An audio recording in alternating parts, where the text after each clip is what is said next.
안녕하세요. 된 멘토 신범철입니다. 오늘 알아볼 기업은 JMT고요. JMT에 관련된 이슈는 어떤 것들이 있는지 한번 같이 살펴보도록 하겠습니다.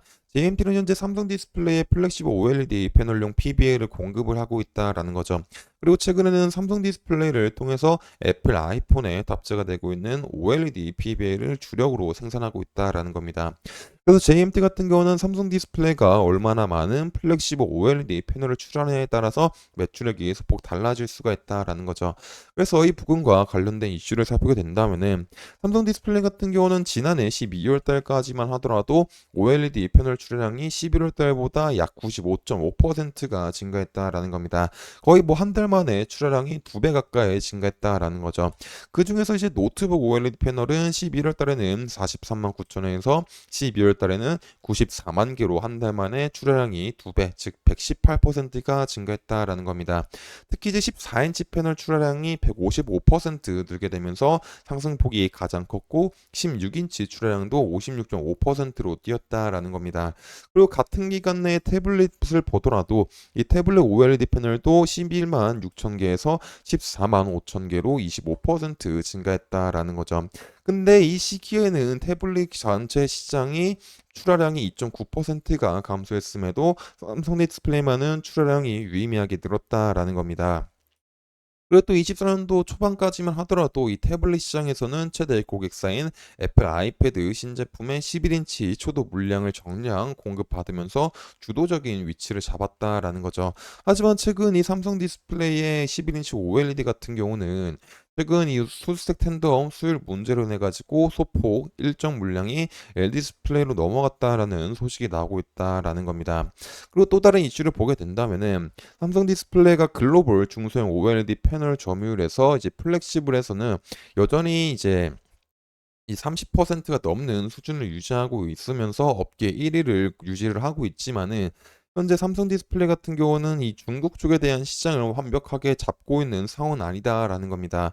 그럼 왜 완벽하게 잡고 있지 못하냐면은 최근 중국 쪽에서는 이 스마트폰에 대한 수요가 폭발적으로 증가하게 되면서 애플과 삼성전자가 이 중국 쪽에 대한 점유율을 늘리고 싶어 하고 있는데 중국 쪽의 제한적인 수요로 인해 가지고 점유율을 크게 끌어올리고는 있지 못하다라는 겁니다. 그럼 왜 끌어올리고 있지 못하냐면은 중국은 이제 수년 전부터 수조 원을 투자해 가지고 이 플렉시블 OLED 시장에 대응해 왔고 최근 수율이 안정화가 되게 되면서 화웨이나 샤오미, 오포, 비보 등 글로벌 스마트폰 중국 업체가 중국 정부 기조에 따라서 자국 업체가 생산한 디스플레이 패널을 탑재하려는 유인이 강하게 작용하고 있기 때문이다라는 겁니다. 결국 이런 기조로 인해 가지고 중국 내 자국 내 기업이 만든 핸드폰에 대한 수요가 굉장히 증가함에 따라서 자국 내 패널 탑재가 굉장히 많이 늘어나고 있다라는 거죠. 그래서 중국의 비오이나 비전옥스, 천만화, CSOT 등 기업들이 샤오미나 하와이, 오포, 비보 등 증거계에 증가하고 있는 자국 내 플렉시블 OLED 수요를 기반으로 상당히 높은 출하량을 유지하고 있다라는 겁니다. 그래서 시장 초기였던 2016년도까지만 하더라도 이 플렉시블 OLED 시장에서 삼성 디스플레이가 87%가 넘는 점유율을 기록하게 되면서 글로벌 플렉시블 OLED 1위 기업이었지만 2019년도부터는 중국 업체들이 빠르게 점유율을 높이면서 우리 기업들에 대한 추격을 하고 있는 상황이다라고 보시면 될 것 같습니다. 결국 중국 내에서 자국 내 영향력을 중국 기업들이 높이다 보니까는 2015년도에는 중국 최대 디스플레이 업체인 BOE가 이 플렉시블 OLED에서 30%에 대한 점유율을 기록할 것으로 예상되고 그보다 후발주자인 COST마저도 12%의 점유율을 기록할 수가 있는 상황이다라는 거죠. 그래서 삼성 디스플레이가 아직까지는 이 플렉시블 OLED에 대한 영향력은 글로벌적으로 높지만은 이 중국에 대한 시장 영향력을 높이지 못하게 된다면은 이 점유율이 소폭 줄어들 수가 있는 부분이 있다라는 겁니다. 그래서 결국 최근 중국의 이런 흐름들 때문에 최근 패널 출하량을 보게 된다면은 전년도보다도 살짝 줄어든 모습을 보여주고 있다라는 거죠. 결국 이 패널 출하량이 조금 줄어들다 보니까는 이 삼성 디스플레이의 EMS 기업인 JMT가 매출액적으로 24년 초반도에 기대했던 것보다는 많이 못 올릴 수가 있는 상황도 마련될 수가 있지 않을까 싶습니다. 그래서 이런 부분들이 앞으로 어떻게 이어질지 지속적으로 살펴봐야 될 것 같습니다. 하지만 삼성 디스플레이에 대한 물량이 조금 줄어들었다고 하더라도 이 아이패드에 대한 물량과 아이폰에 대한 물량은 여전히 유효하기 때문에 23년도보다는 더 많은 매출액은 나오지 않을까라는 기대는 해볼 수가 있을 것 같습니다.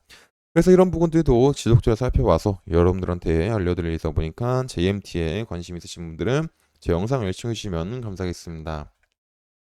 일단 JMT를 한번 살펴보게 된다면은 일단 JMT 같은 경우는 이 지지 부근으로 볼 수가 있는 부분은 약 4,800원 부근이지 않을까 싶습니다. 그래서 지금 같은 경우는 이런 부분들은 조금 하락을 하더라도 조금 지켜주면서 다시 반등을 해주는 시나리오도 생각을 해볼 수가 있지 않을까 싶습니다. 그래서 이 흐름을 일봉에서 조금만 더 자세하게 살펴보게 된다면은 JMT 같은 경우는 2,915원에서부터 중간중간 반등이 나오게 되면서 장중에 7,360원 부근까지 상승해 줬다라는 거죠. 하지만 이 7,360원 부근까지 상승하고 그 다음 날에 이 상승분의 거래량을 뛰어넘는 거래량이 나오게 되면서 큰 양봉이 나오면서 가격이 눌렸다라는 겁니다. 그리고 음봉이 나왔다라는 거죠. 그리고 그 음봉 이후에 가격이 조금 상승해 주긴 했지만은 여전히 거래량은 없는 상태에서 증가해 줬고, 그리고 이 가격이 눌렸을 때는 이 거래량이 조금 나와주면서 가격적인 측면이 눌렸기 때문에 지금 당장은 JMT가 이렇게 많은 상승을 기대하기는 조금 힘든 부분이 있지 않을까 싶습니다. 그래서 지금 당장은 JMT가 어떤 큰 상승을 보기보다는 하락을 하더라도 이런 라인들을 잘 지켜주는지를 확인하고 이 부분에서 반등이 나올지 말지를 살펴보는 게 좋을 것 같습니다. 하지만 반대로 이런 부분들을 이탈하게 되고 최종적으로 이 라인을 이탈하게 된다면 어느 정도 하방에 대한 리스크 관리가 필요하지 않을까 싶습니다.